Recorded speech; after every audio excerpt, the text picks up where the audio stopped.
So, nag-i-start ang araw natin syempre sa kape. Actually, may shoot ako ngayon at kakagising ko lang. Medyo tanghali na kasi, yun naman talaga ang oras ng gising ko. Night person eh. So, prepare lang ng kape at yung tanghalian natin.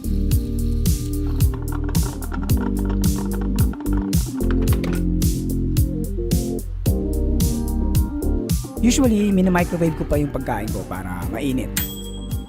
So, meron talaga tayong trabaho ngayon. So, may shoot ako. At medyo hapon na ang call time. So, masaya to para sa akin. So, pagka-prepare ko ng pagkain ko, dahil hapon pa naman yung shoot ko, so, node muna ng YouTube habang kumakain. At after nyan, ipe-prepare ko na yung gamit ko. So, may mga damit ako dyan. At yung iba pang equipment, usually sa specific na company na to, tripod lang ang dinadala ko. Kasi may mga sarili naman silang cameras, so hindi ko kailangan dalhin yung mga cameras ko at lenses. At syempre, bike to work tayo. So yun na nga, bike to work tayo syempre. So medyo hapon na yung kasi yung call time naman natin is hapon naman. So kaya ganito yung alis natin. So ang ginaganda naman, kaya nakakapag-bike to work tayo, kasi company na mag-hire sa akin ngayon, which is yung Hopi Pola House, friend ko naman yung may-ari niyan. So ang pinaka-meet up place nila ay yung bahay nila mismo. Kahit mag-bike to work ako, okay lang. Kasi usually naman, pag nagba-bike to work, naka-normal outfit ka na pang-bike, tapos pwede na ako magpalit doon ng pang-trabaho ko na damit. So dala ko naman yun sa bag ko ngayon. So itong company na pinagsusutan ko, marami talaga kami sinushoot, iba-iba. Corporate, commercials. Pero ngayon, medyo special to kasi hindi talaga niya ako i-hire para mag-shoot ng mga corporate shoots. Hinire nila ako kasi para sa personal event nila. Kasi yung mother ng friend ko, birthday niya, parang 60th. Ngayon, meron silang event na parang fundraising. So, yun ang isushoot natin ngayon. So yung work ko ngayon, it's a little bit different, but kind of the same. Pero yun nga, so bike tayo hanggang Cubao, kasi dun yung pinaka-place. Pero hindi ko na ipapakita yung kung saan, kasi baka magalit kasi bin-broadcast ko kung saan sila nakatira. So hindi ko na ipapakita yon, kaya ride lang tayo ngayon. Medyo kumulimlim kung saan akong abutan ng ulan. Anyway, ang pupuntahan natin, yung pinaka-place na pagsusutan ay Antipolo, sa may taktak. Yung mga umakit ng taktak every weekend, yan. Doon yun. Sa may simbahan doon. Ang pamosong Popoy Basha Church. Diyan kinasal si Popoy tsaka si Basha. Anyway, pagdating ko dun sa place, magbibihis lang ako. And then, pupunta na kami dun sa venue. Pero parang sasabay yata ako sa kuya niya, sa sasakyan. May hitch ako sa sasakyan ng kuya niya. Kasi yung friend ko nasa Antipolo na eh. So yun na nga, nakihitch ako sa kotse ng kapatid ng pinagsusutan ko. Normally hindi talaga ganito ang sitwasyon. Kadalasan may sasakyan talaga kami papunta sa venue. Pero dahil yung friend ko nandun na sa Antipolo, sumabay na lang ako sa kuya niya. So pagdating sa venue, inaayos ko na yung mga gamit, pang shoot, yan yung mga cameras, tsaka mga lenses, and yung mga tripods, inaayos ko na. At this time, ako yung in charge sa mga gamit kasi yung friend ko, busy pa siya kasi event talaga nila to, may ginagawa pa siya. So yan, inaayos ko yung mga audio, ako nag-set up niyan. At ito na, nag-i-start na yung misa para sa celebration. Kung titignan nyo, 2-cam setup ako dyan. So siniset ko na yung main cam na naka-record lang naman. And then, nagsushoot ako ng mga reaction ng mga tao. So normally, hindi ko ginagawa lahat yan. Pero dahil multitasking ang kailangan nila, ginawa ko na rin. Tapos, may isang creative shooter na nagsushoot dyan somewhere. Hindi ko lang na-shoot siya. And my photographer. So, kadalasan, 3 talaga kami dapat. Isang second cam, isang main cam, and isang creative. Pero dahil event lang naman to ng friend ko, ako na lang din yung nag-second cam. At yan, may mga creative shots tayo para sa vlog natin.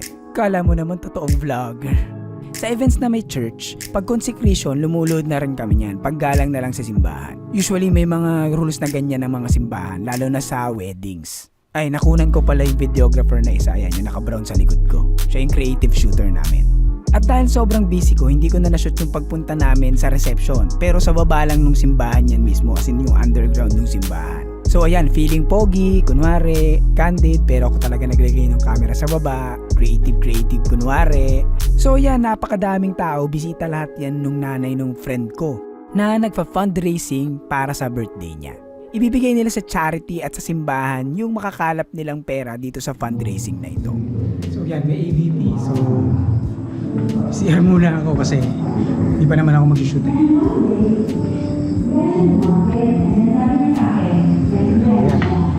Balik tayo sa venue.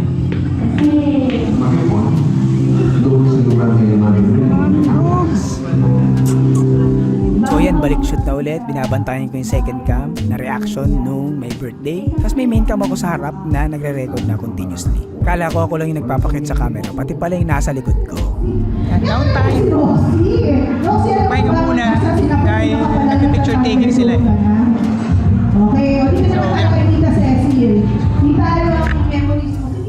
So yung gamit kong gears, yung pinaka main cam ko ay A7S II na may 24-70 na lente. At yung second cam naman ay A7S II din pero naka 55 na 1.8 na prime lens. At ayun, nakita din sa camera yung friend ko, si Roxy. Kala niya picture, di niya alam video yan. So sayaw.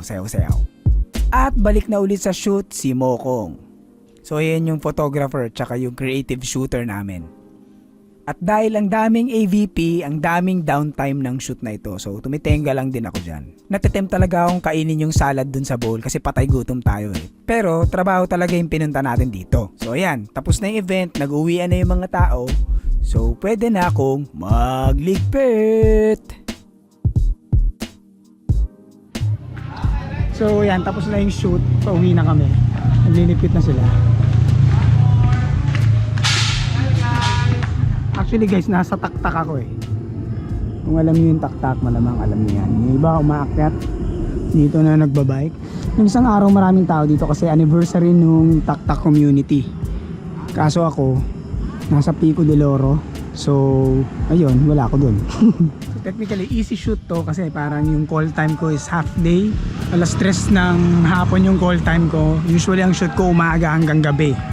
Ito, shoot ko from 3 o'clock hanggang ngayong oras, which is magte-10. So, sobrang easy shoot.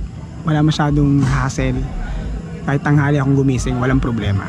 So yan yung pailaw dito sa simbahan. Shoot tayo konti bago umuwi. So yan, pauwi na kami. Nandito kami sa kotse.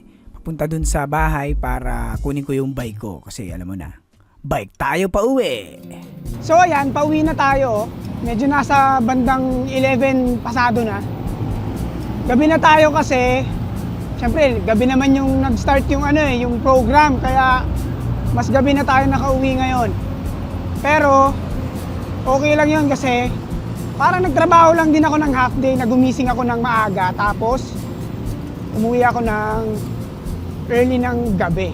Actually, mas gusto ko yung mga ganitong shoot kasi nasa oras to nang gising talaga ako. Isipin mo yung call time alas 3, di ba? Parang normal shoot naman maaga ang call time. Kaya sobrang perfect talaga nung ganitong shoot ko. Pero madalang yung ganitong call time na shoot eh. Tsaka ito sobrang basic lang nung shoot kasi events lang, tapos birthday, so easy, wala masyadong effort. Unlike nagsushoot ako ng mga corporate, maraming ilawan, iba-ibang cameras, mas ma-effort. Ito sobrang simple lang. Though 2cam ako, pero okay lang yon. Kaibigan ko naman din talaga yung family na pinagshootan ko. Yung pinagshootan ko yun, nagsushoot din talaga ako sa corporate company niya. Kaya kahit ganun yung setup, okay lang, walang problema. Tapos malamang, pag uwi ko nito, dahil gising naman talaga ako ng ganung oras, malamang maliligo, tapos manonood, kakain, kape-kape. So, na traffic pa. Ano ba yan? Anyway, yun lang naman yung nangyayari pag meron akong trabaho. Pero, medyo basic yung nakita nyo. Sobrang simple nun. Mas marami akong extensive na trabaho na pwede nyo pang makita sa susunod. So, ayun, hanggang dito na lang. Ako nga pala si Nat, na nagpapaalalang manatiling bike noob habang buhay para tuloy-tuloy lang ang pasok ng kaalaman!